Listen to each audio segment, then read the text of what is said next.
Welcome back, good people, to Authentic Encounters, Lena Speaks, the podcast where we tell the truth about leadership, culture, growth, and the conversations too many leaders are still avoiding. I'm your host, Lena Morris, founder of Authentic Encounters. And as always, I am glad you are here. This week, it's just me. No guest, no panel, just a real conversation that I believe executive leaders, CEOs, and C-suite teams need to hear right now. And here's the truth I want to start with. There is a cost to executive avoidance. There is a cost when leaders know something is off but do not address it. When a leadership team sees tension, misalignment, dysfunction, poor communications, or unclear expectations and keeps moving like everything is fine. There is a cost when hard conversations get pushed back to next week, next quarter, or it's just not the right time.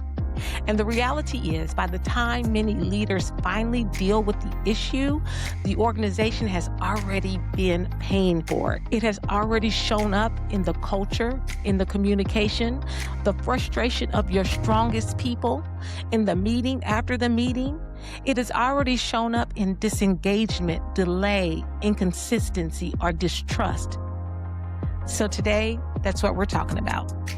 We're talking about the cost of executive avoidance, what it looks like, how it spreads, why it's so dangerous, and what courageous leadership actually requires if you want a healthy culture, real accountability, and an organization that can grow with integrity. Now, let me say this very early. This episode is not about shaming leaders. And it's not about pretending leadership is easy, because we all know it's not.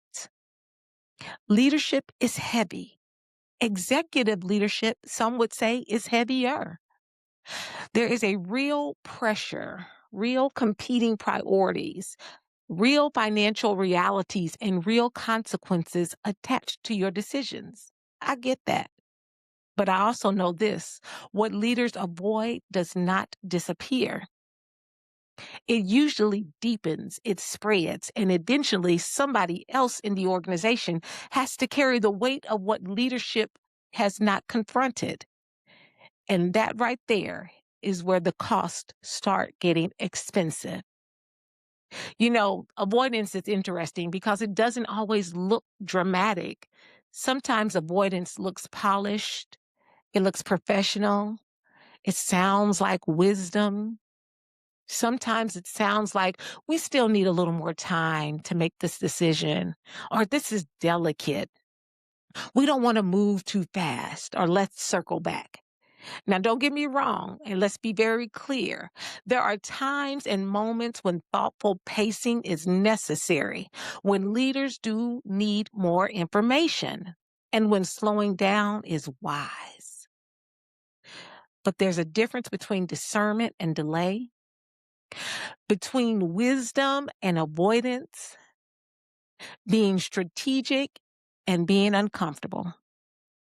And I think a lot of executive teams are calling something strategy when, if we're being really honest, it's really discomfort. It's fear, reluctance. It's not wanting to disrupt the room, the relationships, or the perception of peace. But let me tell you something. Peace built on avoidance is not peace. It is postponement. And organizations always end up paying for the postponed truth. One of the first ways that executive avoidance shows up is through confusion. This is one of the biggest costs right here. Confusion. Because when leadership does not address what needs to be addressed, people start trying to read the room themselves. They start interpreting silence, and they start making assumptions. They start building stories. They start asking themselves questions like, what's really going on? And we all know they start making up even more creative stories than what's going on. They start saying things like, nothing's changed. Who's making the decision anyway? And are we holding people accountable or not? And once confusion enters culture, execution starts to slow down. And you see this because clarity is what helps people move. Clarity builds confidence. It's what strengthens trust. But when there is no clarity, people begin to hesitate. They overthink, they pull back, they begin to protect themselves. They begin to operate based on politics and not principle. And nobody likes that. And a whole lot of energy starts getting wasted trying to manage uncertainty instead of moving things forward. And the dangerous part is that confusion does not always look chaotic. Sometimes it looks quiet. It looks polite. It looks like people nodding their head in meetings and then going to do something completely different when it's all done. Sometimes it looks like nobody's asking questions because they've already decided that they are not going to get real answers anyway. That is a problem because silence in an organization does not always mean alignment. Sometimes silence means people no longer trust that honesty is safe, useful, or worth it. And if your executive team is unclear, your organization will feel unstable, even if it still looks functional from the outside. That is one of the things leaders have to remember. Just because the machine is still running does not mean it is healthy. Just because people are still producing does not mean trust is intact. And just because there has not been a blow up doesn't mean that there has not been a breakdown. Sometimes people are not engaged. They are just adapting. And adaptation to dysfunction is not the same as health. The next thing executive avoidance does is this. What leadership avoids, culture absorbs. I need every executive listening to hear this very clearly. What leadership avoids, culture absorbs. Culture is always being shaped. Always. Don't get it twisted. Not just when you are in a retreat or when you're rolling out the values and you're putting them up on the walls or when you're doing some type of intentional employee engagement survey. Culture is being shaped every day by what leaders model, what leaders tolerate, what they correct, and what leaders continue to leave untouched. So if leadership teams avoid accountability, culture learns accountability is optional. If a leadership team avoids hard conversations, cultures learn honesty is risky. If a leadership team avoids addressing tension, culture learns how to smile and perform around dysfunction instead of dealing with it. And that is how drift happens. And a culture drift is dangerous because it usually is not loud at first. It is gradual. It is small compromises, the delayed correction, the repeated inconsistency, the conversation nobody wants to have, the leader everybody knows is a problem, but nobody addresses, the values that sound good on the wall, but do not show up in leadership behavior. That stuff adds up. And over time, people stop measuring leadership by what it says. They start measuring leadership by what it allows.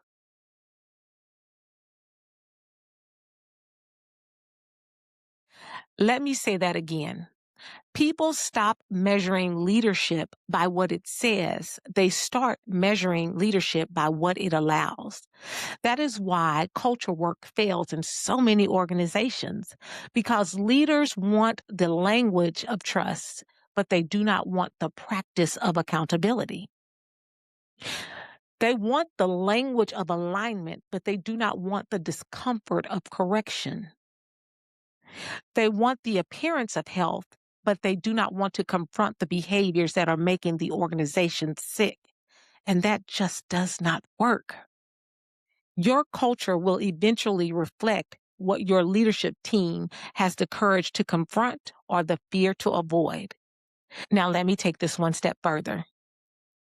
Executive avoidance creates real friction for your strongest people. Your high performers feel leadership avoidance fast. They may not always say it right away, but they feel it. They feel the mixed messages. They feel the lack of alignment. They feel the decision delays. They feel the political energy in the room. And when accountability is inconsistent, they also feel when leaders are dancing around what everybody knows is true. And what burns out strong people is not always hard work. A lot of your best people can handle hard work. They can handle challenge. Some of them actually crave it. They can handle pressure. They get revived from it. And they can handle growth. They desire it. But what wears them down is organizational friction. It's having to compensate for weak leadership habits, to overfunction because somebody at the top will not address the needs that need to be addressed. It's having to carry emotional and operational weight that should have been handled at the leadership level. That is exhausting, downright exhausting. And after a while, your top people start making decisions. Some disengage, some shrink back, some stop bringing their best thinking. Some decide that it's not worth the fight, and some just end up leaving. Not always because they don't care, but sometimes they leave because they care too much to keep working in a system that keeps protecting what should have been corrected. And that's deep. If you're willing to hear it, I hope you heard it. That is the word right there. Sometimes people are not leaving the mission. They're leaving the unresolved environment around the mission. And executives need to sit with that. You need to hear that. Because many organizations say we have a retention problem when they really have a leadership courage problem. Now, here is another part of this conversation that matters. Executive avoidance often disguises itself as professionalism. It disguises itself as caution, as maturity, as thoughtfulness, as protecting relationships, as preserving team unity. And again, I am not anti-wisdom. I am not anti-discernment.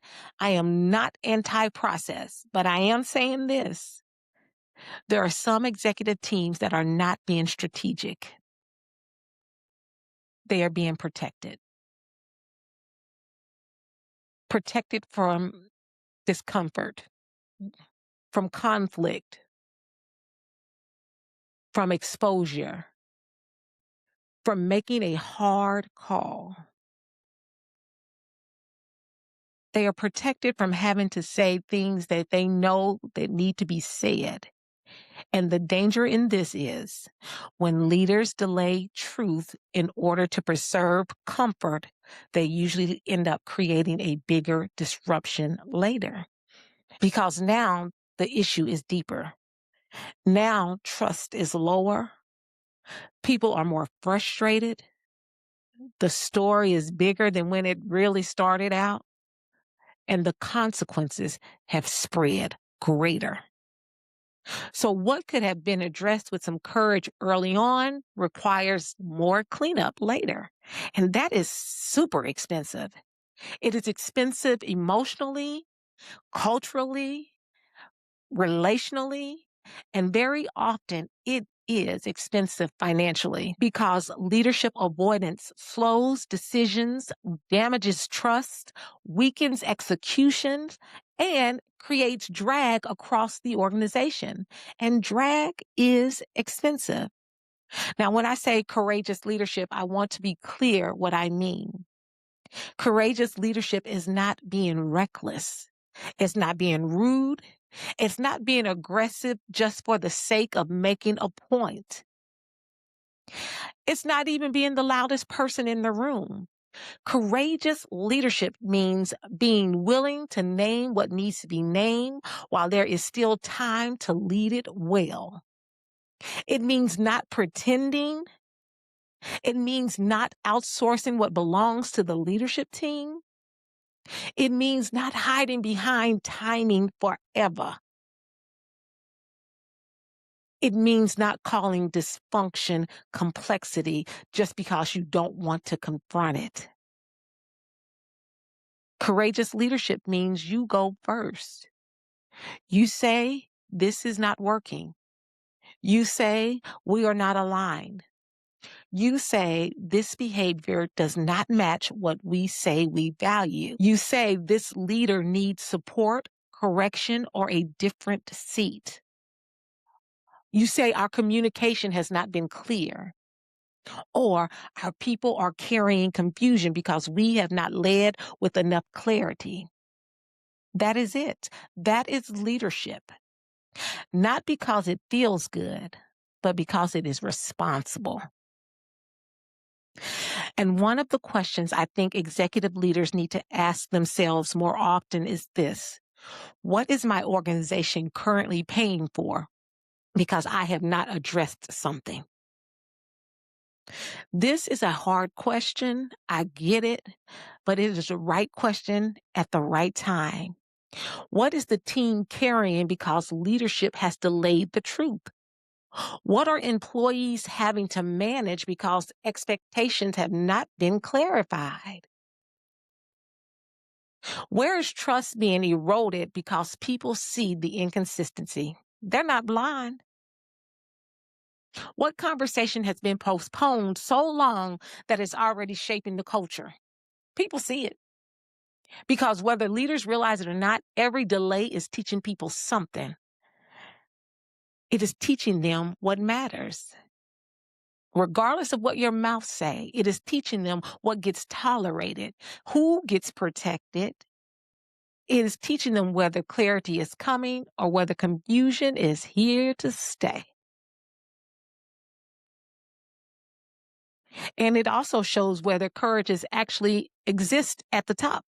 Do you really have the ability to do your job with integrity, with courage and true leadership? If you are a CEO, a senior executive, or a member of a leadership team listening to me right now, I want you to slow down and ask a few questions.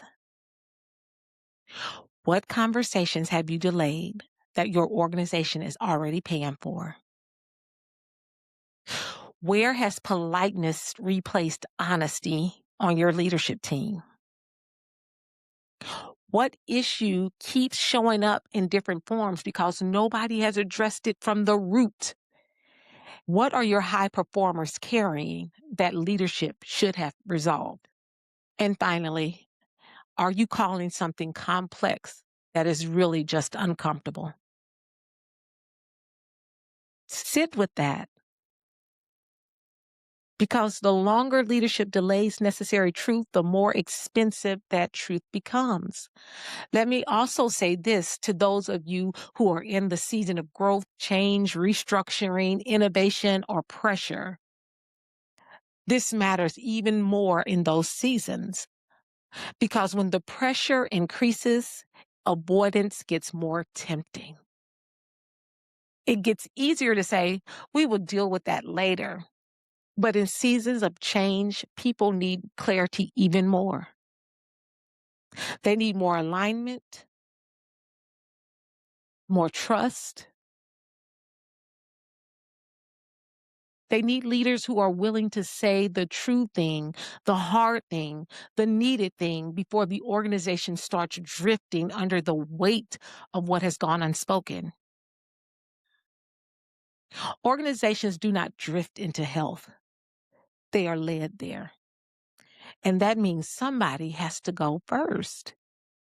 Somebody has to be willing to stop managing around the issue and start leading through it. Somebody has to be willing to say, enough is enough. We are going to deal with this. We are going to get aligned. We are going to be honest. We are going to stop letting silence lead. We are leadership and we should be leading. That is the work of leadership.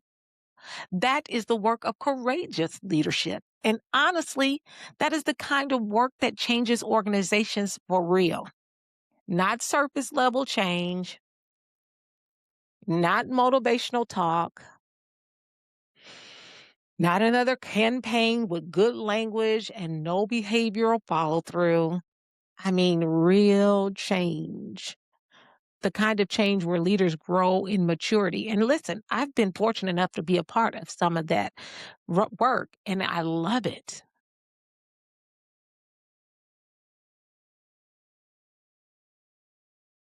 People need the kind of change where people will begin to trust leadership again because they can feel the consistency between what is said and what is done. And that is what healthy leadership creates. So let me close with this. Executive avoidance does not protect culture. It weakens it.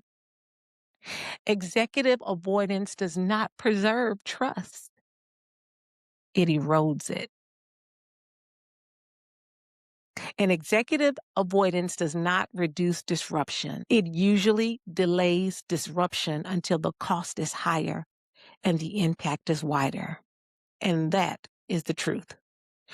What leaders avoid, organizations eventually pay for. So the question is not whether avoidance has a cost, because it does, and we know it. The question is whether leadership is ready to stop sending the bill to everyone else. If this episode challenged you, I want you to share it with another CEO, executive leader, or senior team member who needs to hear it.